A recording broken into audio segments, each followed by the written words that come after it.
ఇది ఇంట్లో ఒక గెస్ట్ హౌస్ ఉంది. ఇంట్లో ఒకటి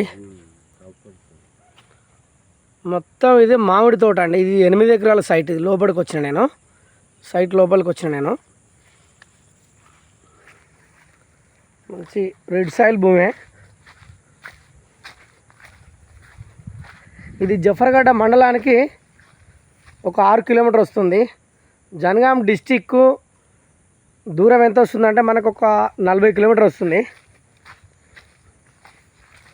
మంచి మామిడి చెట్లు, లేత చెట్లే, కేసరి చెట్లు, పునాస చెట్లు కూడా ఉన్నాయి. ఇలా పునాస మామిడి ఉంటుంది కదా, అవి కూడా ఉంటాయి. పచ్చళ్ళకి ఇట్లా అన్నీ రకరకాలైన చెట్లు ఉన్నాయి. ఇలా 2 బోర్లు ఉన్నాయి. ఇలా సెకండ్ బిట్టుకు సెకండ్ బిట్టుకు అయితే 8 ఎకరాలు ఉంది. ముందట మాత్రం ఒక 2 ఎకరాలు ఉంది. ఆ 2 ఎకరాల దారి నుంచి వెళ్ళి మనకు దారి ఎంత తీసుకున్నాడు అంటే ఆయన ఓ 12 ఫీట్లు తీసుకున్నాడు లోపలికి రానికి. దారి మాత్రం పర్ఫెక్ట్ ఉంది. ఇదంతా మొత్తం అమ్మేదే. మామిడి తోట చూడ ఎట్లుందో, చాలా బాగుంది. ఇది రైతు బంధు, రైతు బీమా,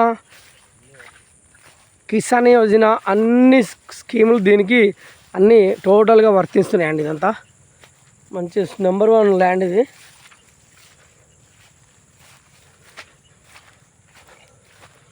కొన్ని లేత చెట్లు ఉన్నాయి, కొన్ని క్రాఫ్ట్కి వచ్చినవి కూడా ఉన్నాయి. కొన్ని అన్నీ పోతా కొద్దీ పెట్టుకుంటూ పోయి అనుకోరాదు. హైదరాబాద్కి మాత్రం ఒక 130 కిలోమీటర్ వస్తుంది ఈ సైటు.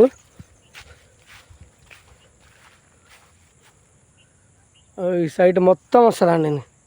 ఇలా హైటెన్షన్ వైర్ మాత్రం లేదు. చుట్టూ ఫెన్సింగ్ ఉంది, జాలీ ఫెన్సింగ్ ఉంది.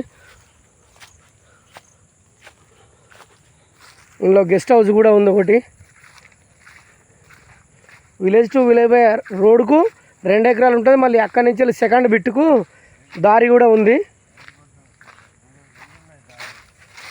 దీనికి దారి పర్ఫెక్ట్ ఉన్నది, అన్నీ బాగానే ఉన్నది ఫెసిలిటీ.